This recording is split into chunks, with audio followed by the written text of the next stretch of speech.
A paz do Senhor. Hoje nós vamos falar sobre a cidade de Lodebar, terra de ninguém. Lodebar, cidade situada a leste do Jordão, na região de Gileade. Lodebar em hebraico significa sem pasto ou nada. O profeta Amós diz dessa cidade como ela é nada. Amós 6,13 diz assim: Nós que nos alegrais de nada, vós que dizeis, não nos temos nós tornado poderosos por nossa força. Nada em hebraico significa Lodebar, e poderosos é Carnaim, na cidade de Carnaim. São usadas um jogo de palavras, sendo ambas as cidades recuperadas por Jeroboão. Lodebar era conhecido como a terra esquecida, árida, onde muitos dos seus refugiados eram mendigos e aleijados. Era conhecido como a terra de ninguém. Segundo Samuel 9,3, quando Davi manda buscar o filho de Jonatas lá em Lodebar, diz assim: E disse o rei Davi: Não há ainda alguém da casa de Saul para que use com ele de beneficência de Deus? Então disse Ziba ao rei: Ainda há um filho de Jonatas, aleijado de ambos os pés. Veja que ele já fala, já enfatiza que ele era um aleijado dos dois pés, né? Veja que o filho de Jonatas, né, Mefibosete, era aleijado. 9,4. E disse-lhe o rei: Onde está? E disse Ziba ao rei: Eis que está na terra da casa de Melquir, filho de Amiel, em Lodebar. Então mandou o rei Davi e o tornou da casa de Maquir, filho de Maiel, de Lodebar. No 9,6, aliás. Parte A só. E vindo Mefibosete, filho de Jonatas, filho de Saul, veio então para a casa de Davi, veio para o palácio, né? Mefibosete, em hebraico, é destruidora de vergonha. Jonatas, em hebraico, é Jeová nos deu. E Saul, em hebraico, é pedido. O termo Lodebar é uma palavra de origem hebraica, mais especificamente no Novo Testamento, que significa terra de ninguém ou lugar sem pasto. Terra de Lodebar é usada para descrever o lugar de baixa estima, pobreza, abandono e falta de reconhecimento. Representa o homem onde age Deus na sua vida, né? Ainda que esteja na terra do esquecimento em Lodebar, um belo dia o Senhor manda alguém nos buscar. Com certeza, os anos de escassez, de tristeza, humilhação e até mesmo de incertezas deve ter doído, pesado, né, em Mefibosete, como também para nós, né, quando tivemos nessa situação.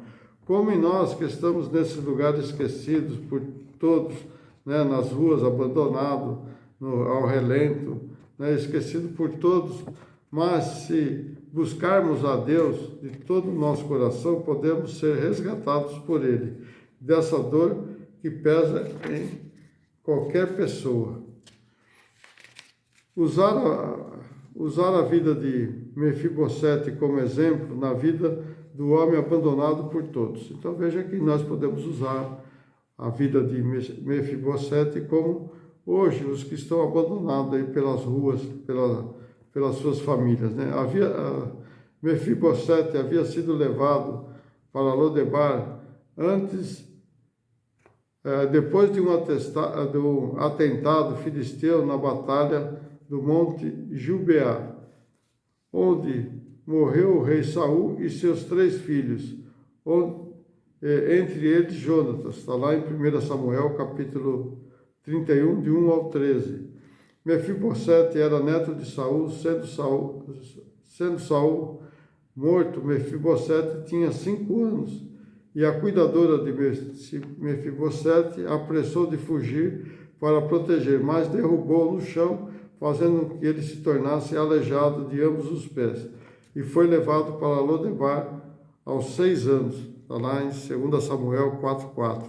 Então veja bem que ele tinha 5 anos de idade quando ficou aleijado, né? Caiu e quebrou seus 2 pés. Então veja bem, estima-se que Mefibosete tinha ficado lá entre 25 a 30 anos quando Davi mandou buscar ele em Lodebar. Veja bem que ele ficou entre 20 a 25 anos ali naquela terra sem futuro nenhum, né? Só recebendo esmolas, né? Tendo a sua vida ali jogada nos cantos da cidade. Então é como hoje, muitas pessoas aí não tem nem o que comer. Veja que ele passou por um bom período, né? Mas até que Deus se lembrou dele, né? Através de Davi, e Davi resgatou, como nós, né? Se algum de nós, né, das nossas famílias estão assim, sempre alguém vai se lembrar e vai resgatar essa pessoa da situação que ela está. A Bíblia não menciona com exatidão, mas diz que, passado bastante tempo, quando Davi já estava estabelecido como rei de Israel e se lembrou de Jonatas e quis continuar a honrar a sua amizade. Um antigo servo de Saul lhe contou sobre Mefibosete e Davi mandou chamá-lo. Quando Mefibosete chegou, Davi lhe devolveu todas as terras de seu avô, né, Saul, e convidou para morar com ele no palácio. Davi também colocou um homem chamado Ziba para então cuidar, né, das propriedades de Mefibosete. Está lá em 2 Samuel 9, do 6 ao 7. O atual rei, né, o rei podia matar os descendentes do outro rei, porque para que eles não pudessem tomar seu trono. Mas Davi não fez isso. Davi, ele honrou a casa de Saul, né? Porque ele era um homem sensato. Davi era um homem temente a Deus e honrou Mefibosete, dando tudo de volta que ele tinha perdido. Mas a amizade de Davi, olha, com Jonatas era muito maior do que sua inimizade com Saul. Veja bem, Davi poderia ter visto Mefibosete como um rival ao trono, mas ele apenas o viu como um filho de seu melhor amigo. Então, hoje nós temos que ver que nós somos todos filhos de Deus. Não devemos ter raiva de ninguém, ter com vontade de fazer algo terrível contra outras pessoas e desprezar as pessoas, porque a vida ela é curta e nessa vida nós temos que conquistar o quê? A vida eterna, conquistar o lugar para vivermos eternamente lá na glória. A Bíblia não menciona como Mefibosete morreu, mas diz que Davi poupou quando teve que escolher 5 descendentes de Saul para serem mortos, vingando a barbaridade da família de Saul contra os gibeonitas. Está lá em 2 Samuel 21, de 1 ao 7. Então veja bem que, né, Davi, ele poupou, né, que ali o povo de gibeonitas foram buscar Davi para vingar o que Saul fez naquela cidade, né?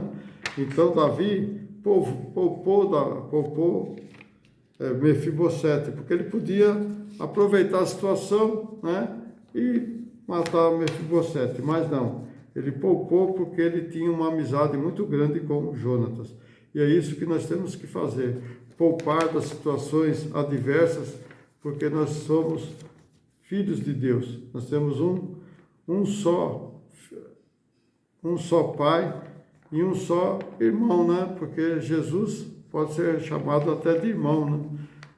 Nós somos irmãos de Jesus Cristo ou amigos de Jesus Cristo, né? Então isso que representa a cidade de Lodebar.